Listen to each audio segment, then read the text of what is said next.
seriously, it's akin to battered women syndrome. We allow the left to use us and abuse us whenever they want to, whenever they please, and we allow them to atone for it whenever they choose to say "I love you" again when it comes to another election cycle. I'm over that. I'm over of being a victim, or of being someone that they can just call at 4 a.m. essentially whenever they need something from us. I think black voters deserve more than that. In other words, black voters deserve better than the booty calls. Is that what you're We trying to deserve avoid more saying? than the booty call, and it's essentially what we've been given, and it's a shame.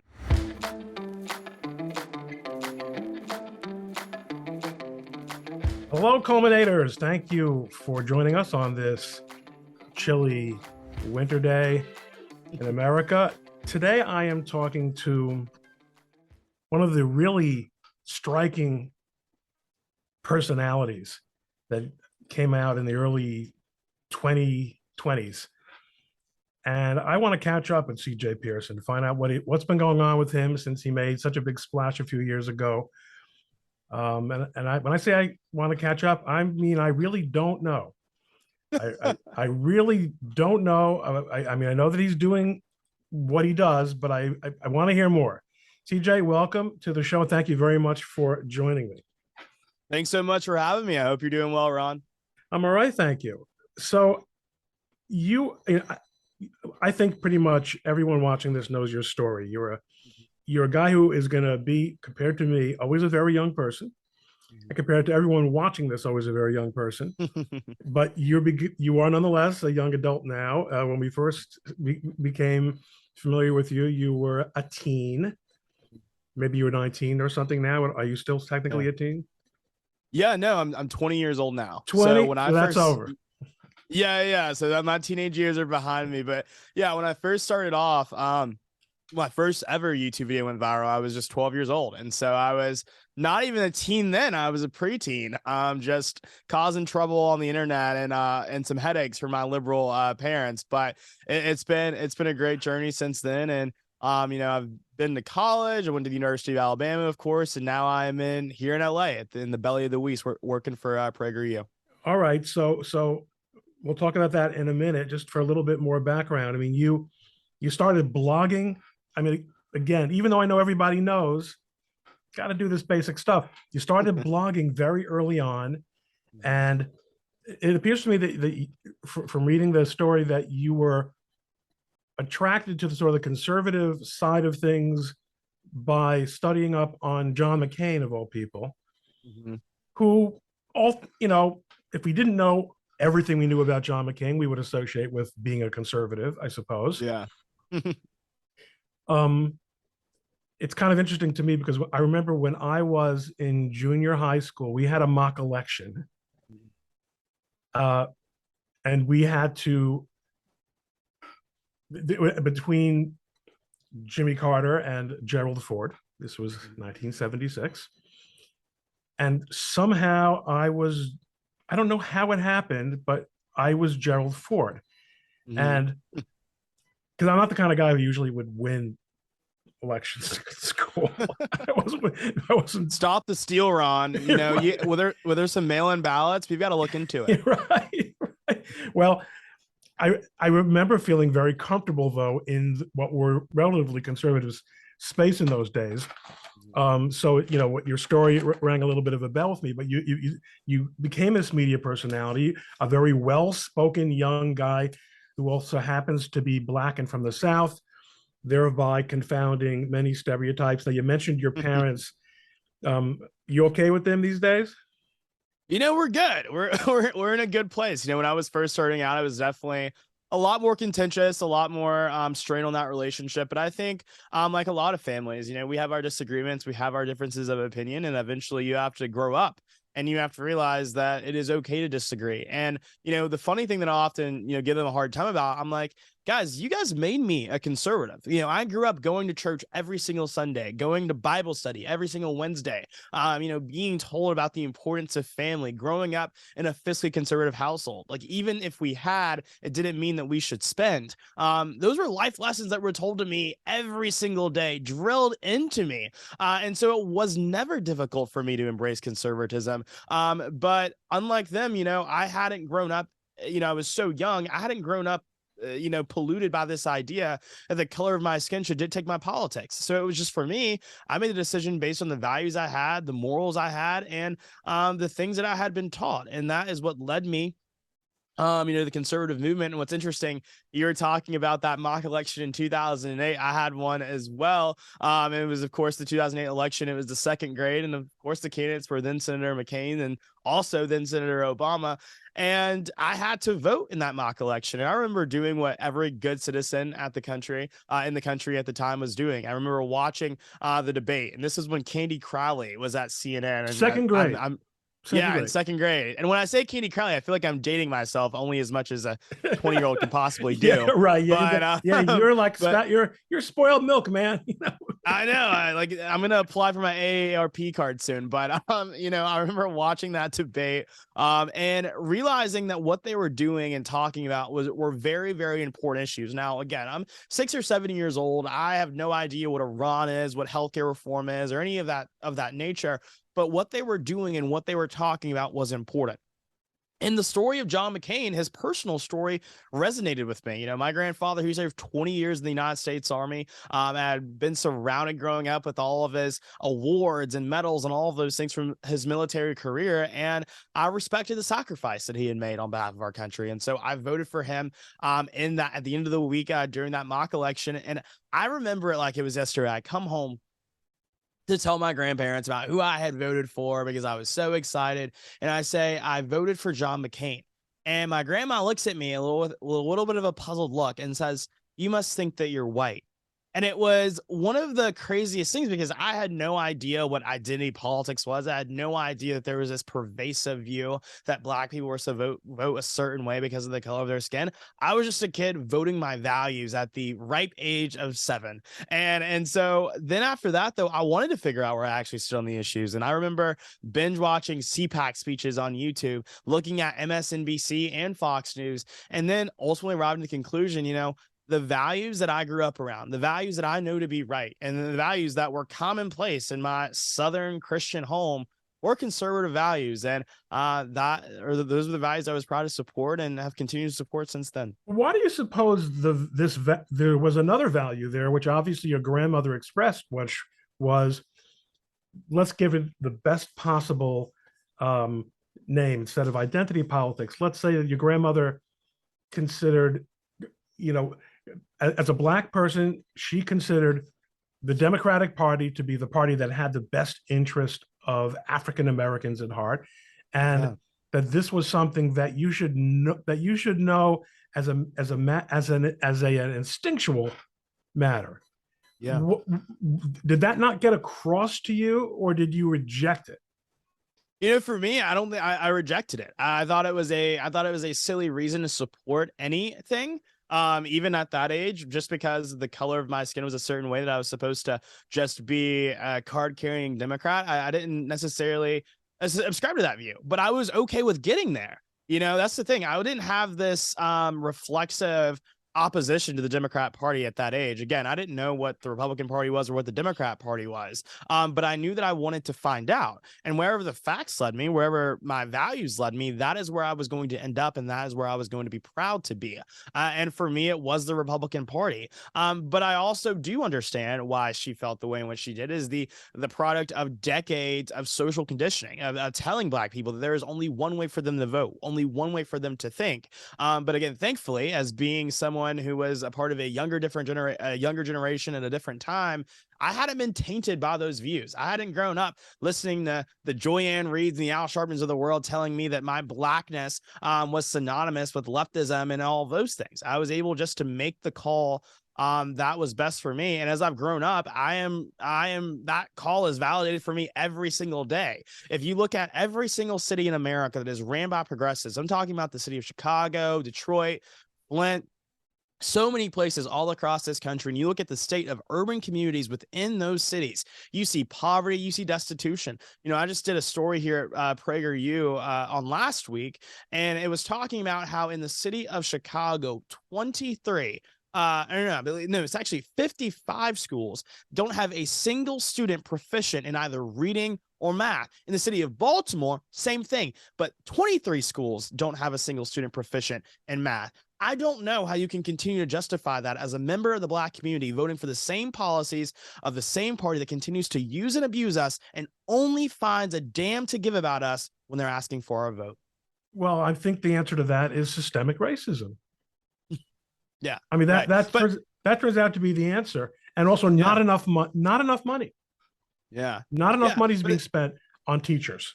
But what's interesting about that is if you look at, for me, my parents, they moved us out of the blue school district to the conservative school district where everyone was trying to move to. But what was interesting about that is that this district that we left, the district that we fled because it was just going downhill, spent far more money per pupil than the conservative school district that I moved into. But yet we had far more, quality education, far less, drama within the school, less fighting, less drugs, less all of that. And it just goes to show, it's so interesting. They always want to throw money at a problem, but that isn't the case. I saw a video going viral on Twitter last week where there's this huge school in Indiana and people were saying how racist it was. This school was so big and how, it's weird how this school has so much money to do whatever they want to do. But in cities like Indianapolis, you don't have that same quality of education. But yet then someone came with the receipts and they were like, well, Indianapolis is actually spending far more money per pupil than this school district in suburban Indiana is. So it's really about how you actually appropriate those funds, number one, which people always seem to forget on the left, but also too, it's about what's happening at home, right? If you're just sending your kid into school and thinking that, that you have no role in their education as well, you're going to get those results. And we're going to see what we're seeing in far too many urban environments today. But, what's interesting, you brought up systemic racism. And I love that you did, because the left loves to talk about that word, but doesn't love to talk about the history of racism in this country, ironically enough. But since it's Black History Month, I think that we should. I also didn't want to be a member of a party that founded the KKK. I also didn't want to be a member of the party of Jim Crow or the party of the slave codes or the party that told my great grandmother that she belongs at the back of the bus, because I believed that I deserved better. And I believe still today that every single person that looks like me deserves better. And I think that we just have to, as a community, arrive to that point in unison and say that we are tired for settling for less, and it is time for us to start settling for more. So here you are telling that to an old Jewish guy, okay? Is anyone in your community, meaning Black Americans or African Americans, are they listening to CJ Pearson?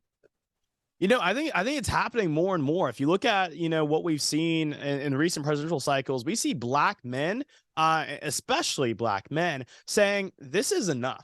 What are these people doing for me? What has the left done for me? What have they done? Brought us more poverty, brought us more crime, brought us more immigrants to right, compete. that are taking jobs that they want. And it's like, America First policies benefited everyone in this country of every shade of every color. And then the left, knew it did, which is why they tried to demonize the phrase so much and try to make it seem as if this was some nativist, or white nationalist political policy prescription, when it wasn't that at all. It's about getting our own affairs in order here so that we can best provide for the people that were born here. And that's not racist, it's not xenophobic. It's called having, again, your own house in order before you roll out the welcome mat for people who, while they're in need, there are Americans in need here as well. But, to your point, if you look at Georgia, the reason Stacey Abrams didn't win in 2018 before, she lost by a landslide this year, but the reason she didn't win in 2018 was because Black men did not like Stacey Abrams. They said, she's not talking to us, she's not speaking to our community, and that's that. And then this year, what we saw again in 2022, you had folks like Killer Mike, the huge rapper, huge name in Atlanta, who is like, I don't really know I think Stacey Abrams is taking us for granted. And I actually kind of like the things that Governor Kemp is doing. I like his policies. I like what he's done with these economic opportunity zones and things like that. I like him. And you know what they try to do?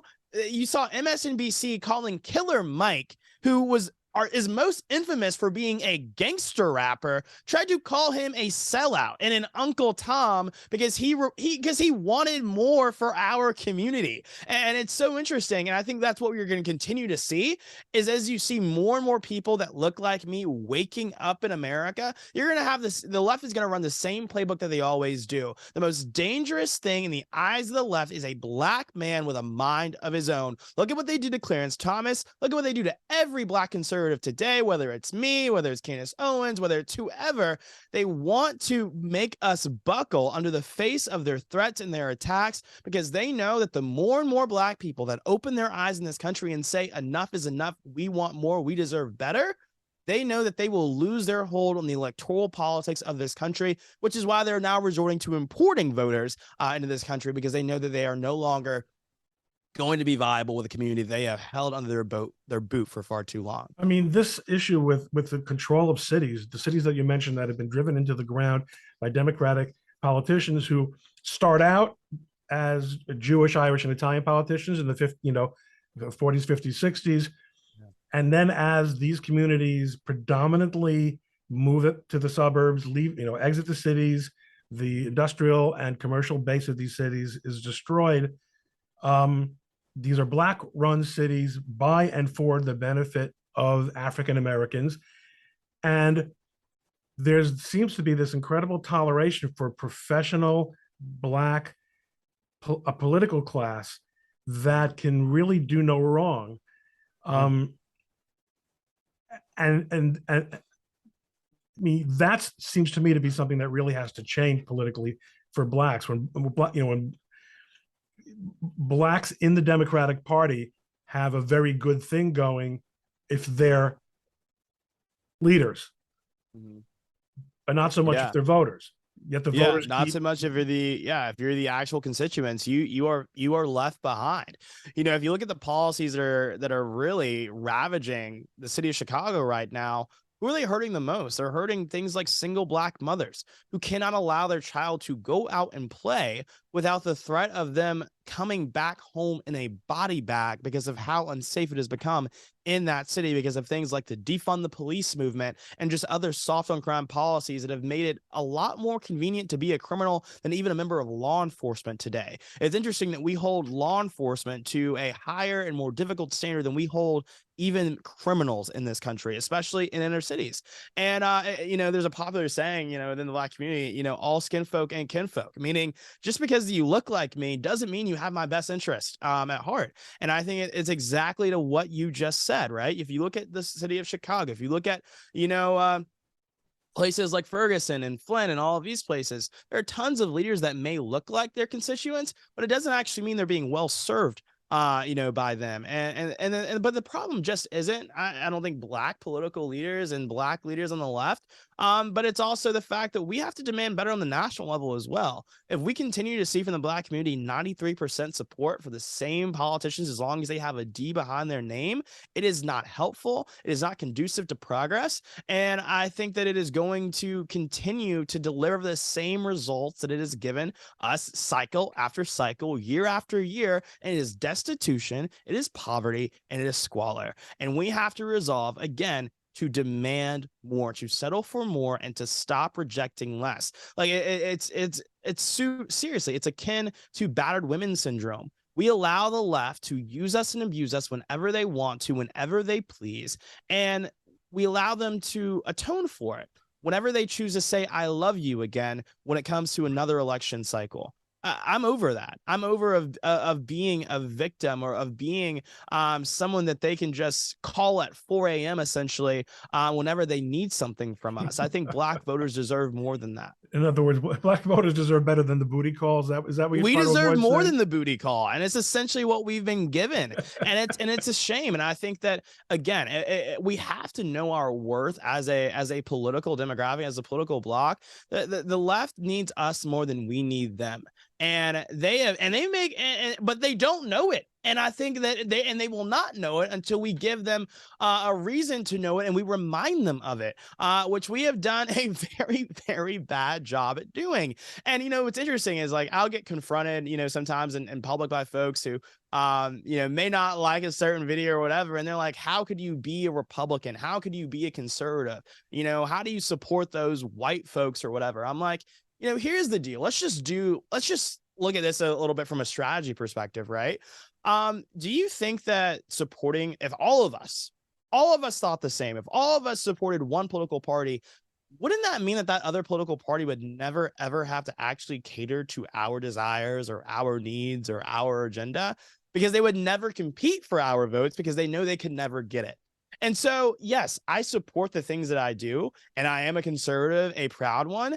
But I think that you should realize that it is actually beneficial for us to not be a monolithic community. It is actually beneficial for us to have different beliefs and different values and different principles and actually be a competitive demographic. Because here's the deal. It hurts us in these cities because, the leftists know, progressives know, they can do whatever they please. You can even wear a KKK costume if you're the governor of Virginia, and people will still vote for you. And I think it's a shame. Well, and again, you know what else is a shame though? What we have now, which we didn't even have 10 years ago, is it has become synonymous.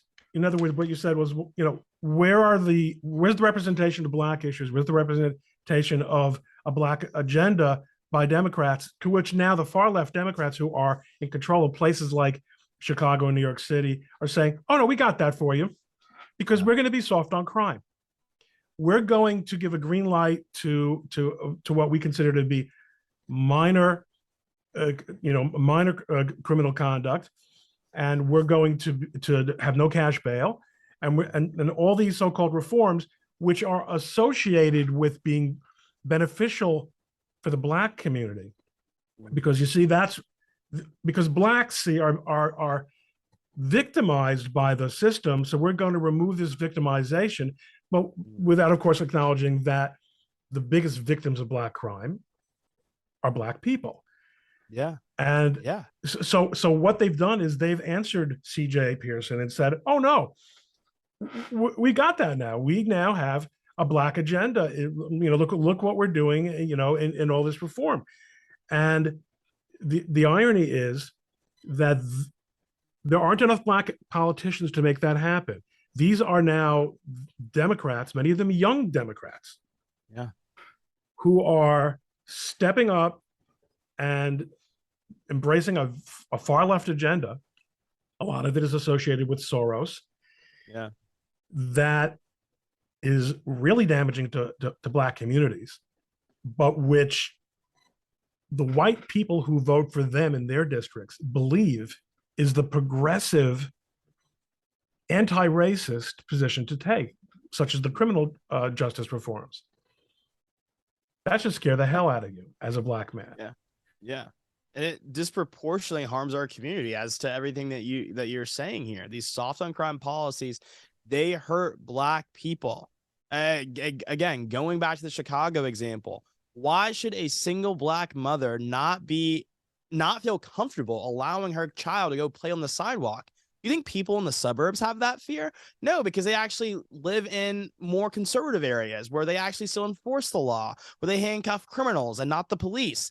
And I think that's the real racism we should be talking about in this country today. The fact that it is far more dangerous, far more consequential negatively to live in a progressive city as a person of color than it is in a conservative place. And I think that is one of the biggest things here is that you have these people who push these policies that they themselves don't actually have to live under. Well, yes, they may live in the city where they just chose to defund the police. What happens? Because, I live in LA now. And this has been particularly illuminating here is that you have these LA city councilmen and all of these folks who are like, okay, let's defund the police.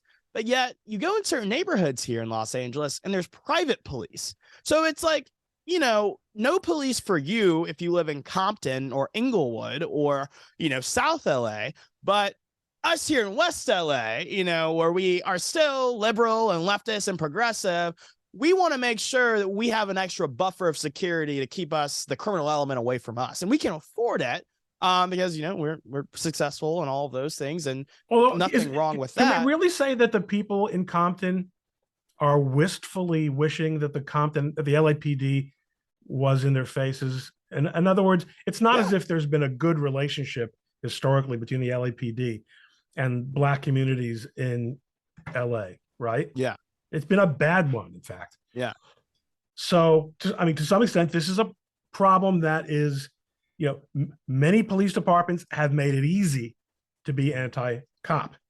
yeah. Um,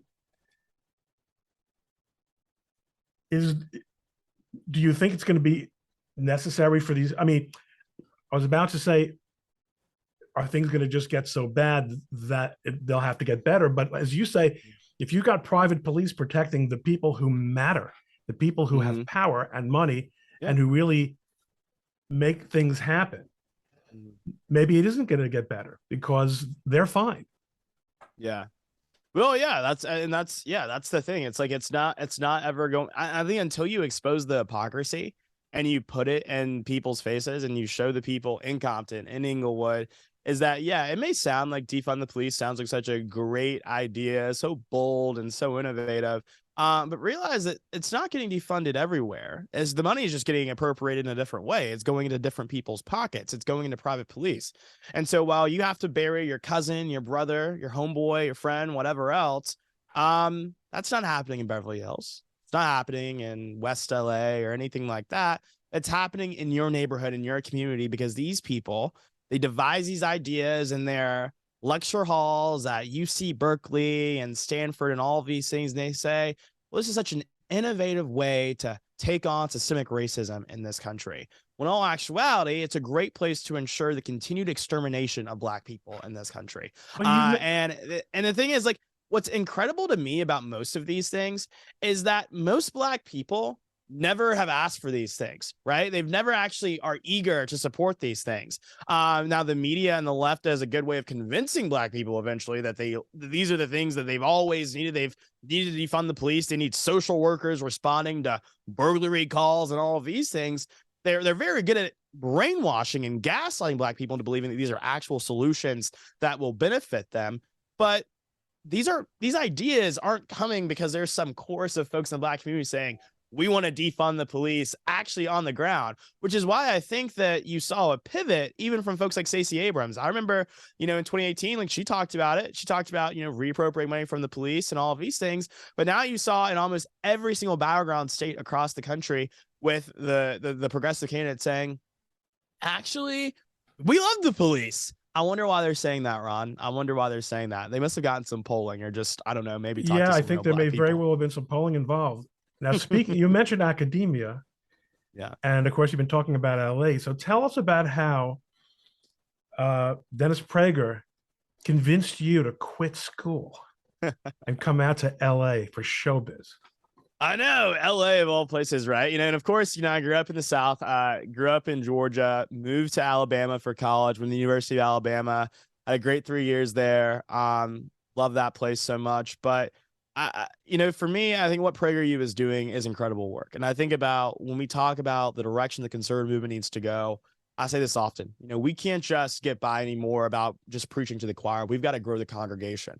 And that's been something that PragerU has been intentional about ever since its founding, is about reaching new people, new voices with truth and fact, but also helping young people understand that there is another side to the argument. Thankfully, I went to the University of Alabama. I didn't have it as bad as many other students on other college campuses, but I know many students who do have it very, very bad. They sit in lecture halls and they're told that America is fundamentally racist, that it's bigoted, that it's anti-woman, anti-whatever disadvantaged community of the week that it is, when that just simply isn't the case.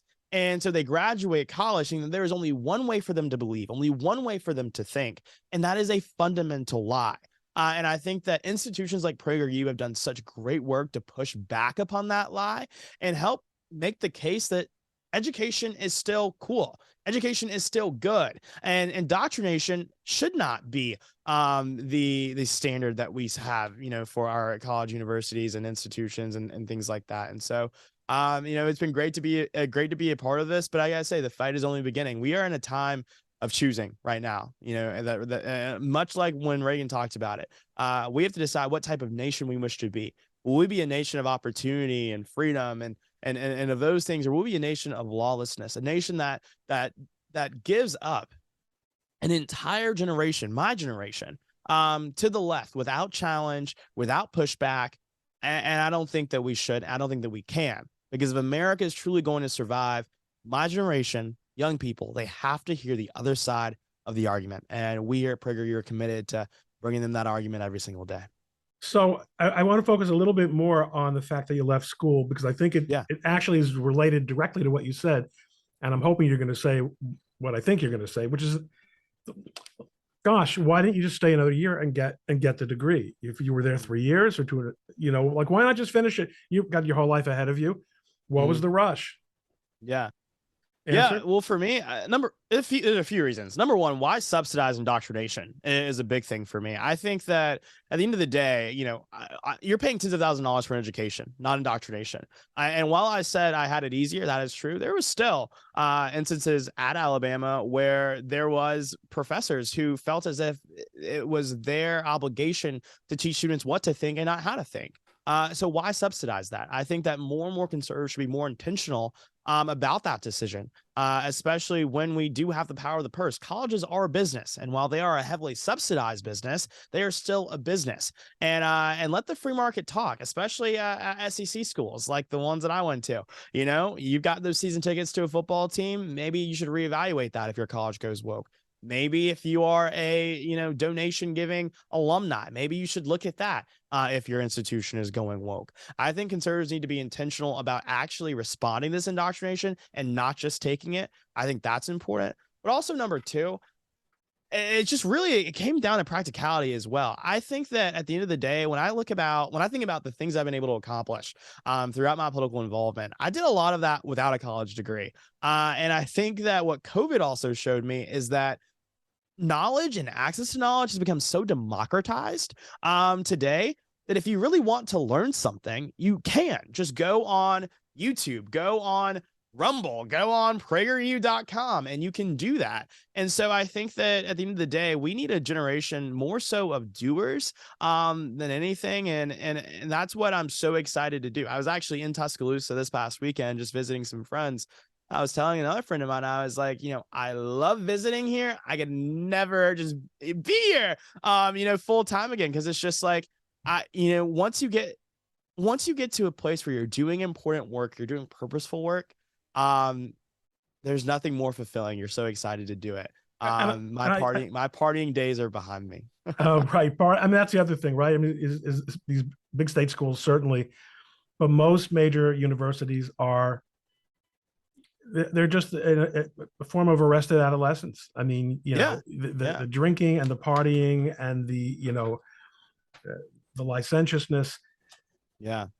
That's the thing. It's like, and it gets exhausting. And that really is the best way to describe it. It is arrested adolescence, where it's like, there are some friends that I have. I'm just really curious. I'm like, we do graduate in a year. Like what's your plan? Cause it's just like, I think everyone eventually grows up and they grow out of it and all of those things and whatnot. But I think, if you're going to go to college, you got to have a plan, and it needs to be rooted in something purposeful.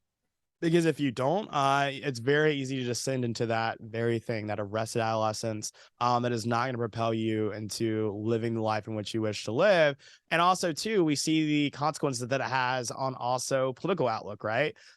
While, it's obvious in the lifestyle choices, going out every night and all of those things, it's also obvious in the way that people choose to think, thinking that, being pro-life is something that's wrong, and not because you're actually opposed to it from a value standpoint, but because you support abortion as a means of convenience, because you're like, well, I don't really want to have a kid right now because I just like partying every day, and so if she gets pregnant, then or even I just want to go to medical school. I mean, even right, even so if it's like, not something so trivial.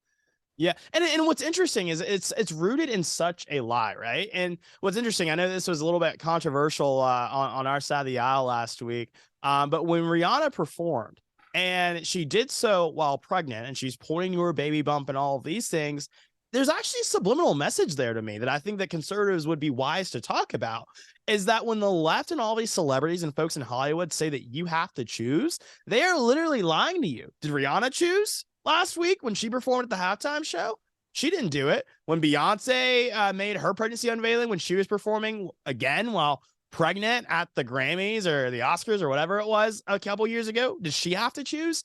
No. So why are they saying that you have to choose? And at the end of the day, though, like I'm not gonna if more and more feminists are choosing not to reproduce, I am not gonna stop them.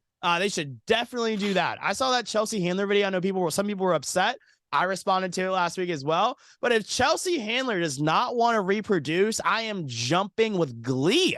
We should all be, because at the end of the day, what we do have going for us as well is we can outproduce these weirdos. And I think that would be the best thing to happen to America. If we only have conservative folks reproducing and imparting their great values, their great American values to their children, I think that's a win, Ron. I think that is a big win. So I think you did hit the points that I was looking for, which is that, first of all, there isn't necessarily any real difference between having a degree and not having a degree for you and for a lot of other people. It's good to get, and I do think there's something to be said for the difference between education in a college setting at its best compared to watching a bunch of videos or reading a bunch of books, because the best teachers at every level guide you through the material and ask you the right questions and help you learn to ask the right questions yourself.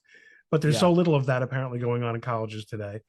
Yeah. And as you said, it is to a large extent, it's a racket, it's a business. It's operated for a cadre of administrators who make outlandish salaries to mostly make trouble, stir up racial and sexual animosity. Tremendous number of increase in administrators and a reduction in academic quality. Now, how much of a university? Prager University isn't really a degree granting institution, right? No. So yeah, we primarily focus on educational content. Edutainment is what our CEO calls it. That give you big ideas, but also in some pretty digestible formats and content. Of course, I think we're best known for our 5-minute videos where we break down a range of topics about lots of issues, whether it be guns, whether it be things like even modern day architecture and all of those things. But provide the counterpoint to a lot of what we do see on college campuses and universities. And so that's a lot more of our focus there, as far as, we don't do any degree granting, things like that. But there are institutions, that are like PragerU's and brick and mortar. Like at Hillsdale, look at Liberty, look at what they're doing in Florida with the new College of Florida. You have Chris Rufo on the board of trustees there now. And I think there's also some other conservative professors that were appointed, one of which is a Hillsdale professor. Right. Which is, an incredible thing, by the way, to Ron DeSantis's credit.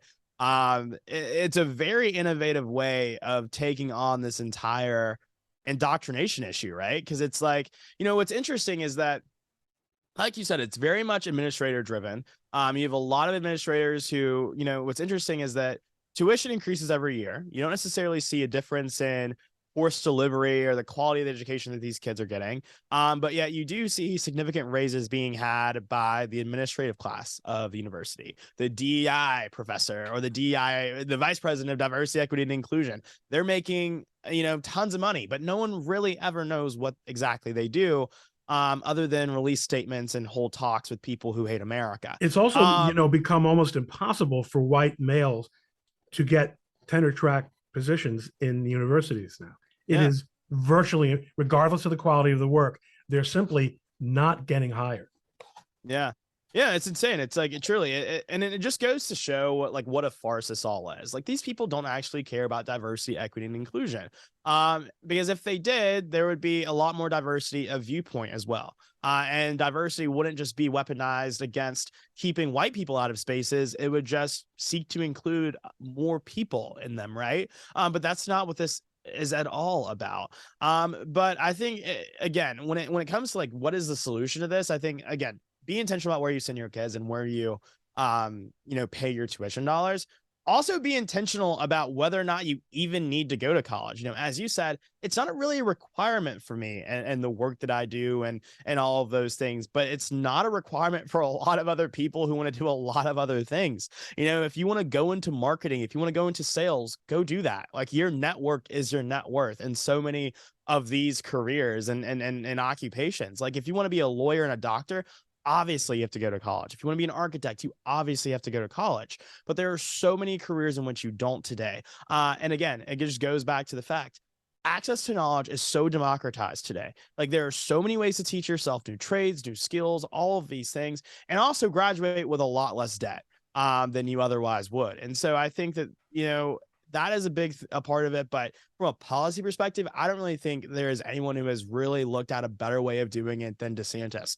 Stack these board of trustees if you're in a red state, because the thing is, even in red states, this is happening. Alabama is ruby red, but there were still things happening on campus at times that were completely, like something that you would not think would happen on a campus in a red state, but it does because these professors, they're not the card carrying Republicans. They're the 10% of people that vote against the Republican candidate in the election. They're part of that group. And so I think that's the thing. We've got to protect our institutions, and we've got to learn how to wield power. Again, if you have publicly funded institutions in these red states, the left is doing it. And I understand there are going to be someone who comments and listens to this and maybe like, well, we are better than them. Well, that is what losers say when they are oppressed and victimized. Like if you want to live on your knees and say, well, at least I lost with honor. That's not for me. If it's for you, it's okay. It's just not for me. Well, you have seen me say that, and not because I'm a loser, but because I say you certainly don't want to become what you despise. You don't want to become Yeah. what you hate in order to defeat it, because then what are you accomplishing it? But you're right. The idea that you should always compete wearing white gloves, and give the other guy every benefit of the doubt is certainly naive. And I do think there are young Republicans such as you, and even DeSantis is a young guy compared to me, who I think get this, and I think to some extent Donald Trump injected that sensibility into the Republican Party in a way that we really hadn't seen in a long time. Yeah. CJ, you've got a million things to say about a million things. I want to ask you before we go off. Yeah. What's the plan? Are you going to stay? Do you see yourself here in the long term? Long term for you being a relative concept. What 5 years from now? What do you think we're going to be seeing? What I've learned is that when man makes plans, God laughs. If you would have asked me a few years ago if I would have dropped out of Alabama, moved to LA, I would have told you that you were writing pure fiction. And so what I have learned is just to be present where I am and to be so excited to fight every single day for a country that I love so much. America is the greatest nation in the world, and it is not great by accident. And I think that if we're going to continue to make this country great, keep this country great, then we've got to join the fight. It's no longer time to sit on the sidelines and watch as the left destroys every single meaningful institution in this country. It's not okay to sit on the sidelines and watch as the left seeks to indoctrinate and gaslight my generation, millions of young Americans, to believing they are oppressed in the greatest and freest nation in the world. And so whatever I can do to aid that fight and to be a part of the solution, I'm excited to do. And so excited to be here at PragerU. And, at the end of the day, like you said, it's all relative for me. I'm 20, so I have a few years ahead of me. And I'll tell you what else, super CJ. excited to see where it lives. I think you hit the nail on the head. I mean, a lot of people my age and a lot of people listening to this will disagree with me, but I do think planning is overrated, notwithstanding the 7 years of higher education displayed on my wall behind me. My career took a very unplanned path, and if I would have let, if I would have listened to myself more closely and understood what was right for me, I could have avoided a lot of dead ends and been Yeah. happier doing what I do as a lawyer a lot sooner than it took me to get to that point. And Yeah. and also, the paths, the career paths that your parents and people my age grew up with, the idea that there's college, graduate school, or college, and then a corporate, a major corporation, and then you go through all these steps, and then you retire with a pension. That's over. Yeah. That's over. That's even over for people in the professions. Everyone has to be entrepreneurial. Everyone has to be, basically, it's all one gig economy. Even as corporations get bigger and more dominant and merge with government, and our freedom and choice actually become constricted in many ways. On the other Yeah. hand, the digital revolution has enabled more people to come up. I mean, the very existence of Prager University is an Mhm. entirely virtual phenomenon. Exactly. Exactly. And also to your point, like, I heard a quote recently, and it was like, your North Star in life should not be position, it should be purpose, right? So it's like, if you try to plan like, oh, in 5 years I want to be in Congress, or in 5 years I want to be working in this or doing whatever, that's when you get really, I think, lost. And it's very easy to also get downtrodden when you don't hit those arbitrary benchmarks that you set for yourself. Well, But if your North Star is purpose, and it's, hey, I want to actually be a part of helping us take back the culture, or I want to help get more young people involved in spaces that they're not typically always welcome in, or always all that present in, then that is a lot different. So it's like you fall more in love with the process then, and not necessarily the destination, which, as you're going anywhere, you've got to fall in love with the process if you're gonna, keep the energy to get to where you want to be. I see you're idealistic, CJ. You're not, we're kindred spirits in that regard. You know, I Most people aren't idealistic. Most people, in fact, do fit better and into a into a grooves that they can understand. And I think Mhm. your challenge as someone who's doing what you're doing is going to be to continue to reach out to those people and do exactly what you just said, which is shake them by the collar and say, you can't sit by. It's Yeah, not going to happen for you unless you make it happen, because that's the world. exactly. That's the 21st century. Exactly. Exactly. There's another quote too. It's like, winners do what losers won't, right? And at the end of the day, it's like, there are so many people who have so much talent, but if you don't actually do the work and don't actually put yourself in a position to win, you won't. And I think that has been, unfortunately, a lesson that has been lost upon a lot of people in my generation, is that they're waiting and they're waiting and they're waiting. But what they realize is that there's nothing coming unless you go and get it and you go and chase it. Which is why, it's so interesting to me, is like, when I made the decision to leave, there are a lot of people who were very, very confused by it, even despite the fact, PragerU's huge company doing great work and all of these things. It's a great opportunity. They were like, well, you got to get that piece of paper. And it was something that, for me, it was crazy to like even think that, like, because you go to college to get a job. And if I'm getting my dream job and I'm getting this, this role and I'm super excited about, then I'm still reaching the same objective that I otherwise would have a year ahead of time now, by taking the position. But I think it just also goes back to, again, it's been a myth that has been perpetuated for such a long time, that a lot of people are just set in their ways. They think that like, once they get that piece of paper, that everything will be okay for them, that their path will be made, when that just simply isn't the case. There are tons of people who I feel like have that piece of paper who are like, wow, did I really spend $100,000 for this?